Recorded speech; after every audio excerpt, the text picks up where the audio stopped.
పట్టణ ప్రాంతంలో SC, ST, BC minority వర్గాలకు ఏప్రిల్ నెలలో 500 ఇందిరమ్మ ఇల్లు వచ్చే అవకాశం ఉంది.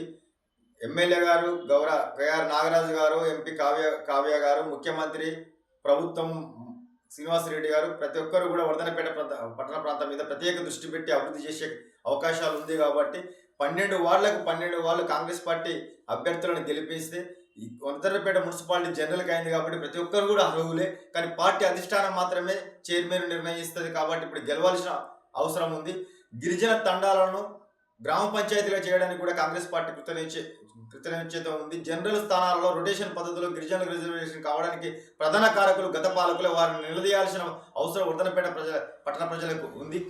వర్ధన్నపేటను రాజకీయంగా వాడుకున్నారు తప్ప ఇవాళ వేషాలు వేసుకొని మోసాలు నేర్చుకొని ఇవాళ ప్రజల ముందుకు వచ్చి ఓట్లు అడగడానికి ప్రయత్నిస్తున్న గత పాలకులను గట్టిగా నిలదీయండి. ఇవాళ సన్న బియ్యం తింటున్నాం, ఇవాళ అనేక సంక్షేమ కార్యక్రమాలు ప్రతి ఇంటికి కూడా కరెంటు బిల్లు కడతలేము.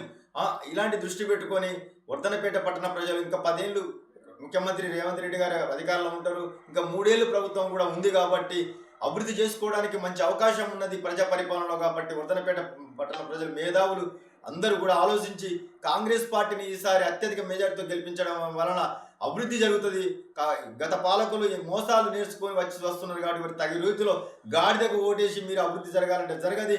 ఇవాళ ఆగమై మోసపోయి గత్తర బిత్తరై ఓటేయకండి, కాంగ్రెస్ పార్టీకి మాట్లాడడం ఓటేయడం వల్ల కూడా అభివృద్ధి జరుగుతుందని కూడా ప్రతి ఒక్కరు గుర్తెలిగి ప్రతి కార్యకర్త, ప్రతి మహిళ, ప్రతి చెల్లె, ప్రతి అన్న తమ్ముడు కూడా కాంగ్రెస్ పార్టీకి ఓటేసి నాగరాజన్న నాయకత్వంలో అత్యధిక మెజార్టీతో గెలిపించి మీ వర్ధనపేట పట్టణాన్ని అభివృద్ధి చేసుకోవడానికి కూడా అవకాశం ఉంది. సర్వేలలో కూడా వర్ధనపేట 12కు 12 కాంగ్రెస్ పార్టీ గెలుస్తుందని అన్ని సర్వేలలో వస్తుంది. కాబట్టి ఇవాళ పార్టీలు మారి అనేక వేషాలు వేసుకుంటూ 10 ఏళ్ళు ఏం చేసిండు ఇలా దొంగ నాటకాలను ఆడుకుంటూ మేమే అధికారంలోకి వస్తాని వ్యామోహంతో వచ్చిన వాళ్ళకు తగిన గుణపాఠం చెప్పాలని మేము కోరుచున్నాం.